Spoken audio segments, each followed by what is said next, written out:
Sanskaram University, where cutting-edge technology meets the promise of world-class education. Sanskaram University, education with values.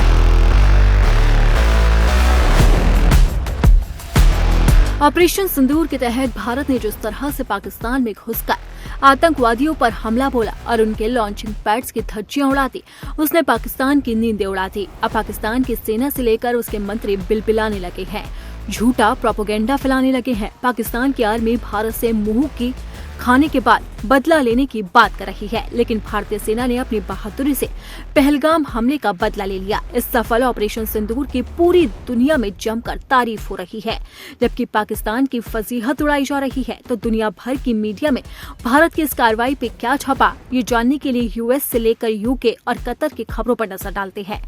New York times ने अपनी पहली खबर में ही operation सिंदूर का जिक्र किया। इस रिपोर्ट में लिखा गया कि भारत ने पाकिस्तान में 9 ठिकानों पर हमले किए, हालांकि इसमें कोई भी सैन्य ठिकाना शामिल नहीं है। रिपोर्ट में इस बात का भी जिक्र किया गया है कि बीते अप्रैल में हुए आतंकवादी हमले में 26 लोगों की निर्मम हत्या कर दी गई थी। इसी वेबसाइट के होम पेज पर एक अन्य खबर में कश्मीरी मुद्दे को लेकर तनाव को लेकर भी जानकारी छापी गई। इतना ही नहीं, एयर स्ट्राइक की एक फोटो भी लगाई गई है।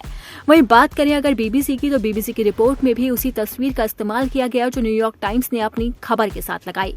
इस रिपोर्ट की हेडलाइन में लिखा गया कि भारत ने पाकिस्तान और पाकिस्तान के कब्जे वाले कश्मीर में हवाई हमले किए। इस रिपोर्ट में पाकिस्तानी सेना के बयान का भी जिक्र है। इसमें पाकिस्तानी सेना ने कहा कि कई लोकेशन पर मिसाइलों से हमला किया। अल जजीरा की इस रिपोर्ट में वेबसाइट के होम पेज के ट्रेंडिंग टॉपिक में भारत पाकिस्तान तनाव भी प्रमुखता से दिखाया जा रहा है। इसके अलावा ब्रेकिंग न्यूज के तौर पर पाकिस्तान के पंजाब प्रांत में आपातकाल की घोषणा की सूचना भी दिखाई जा रही है। इतना ही नहीं, पाकिस्तानी सुरक्षा बलों के बयान का भी जिक्र किया, जिसमें पंजाब प्रांत के बहावलपुर में भारत के हमलों में 2 लोगों के मारे जाने की खबर लिखी गई है। खबर की प्रमुख हेडिंग में ये बात लिखी गई है कि भारत की तरफ से पाकिस्तान में दागी गई मिसाइलों के कारण युद्ध का खतरा बढ़ गया है। अब विदेशी मीडिया लगातार ऑपरेशन सिंदूर की तारीफ तो कर ही रहा है, इसी के साथ ही पाकिस्तान के डर को भी जाहिर कर रहा है। तमाम अखबारों ने लिखा है कि पाकिस्तान में आपातकाल घोषित कर दिया गया, कई प्रांतों में आपातकाल है। इसी के साथ ही अब युद्ध का खतरा भी बढ़ गया है। अब देखना होगा कि भारत की कार्रवाई पर पाकिस्तान क्या कुछ करता है।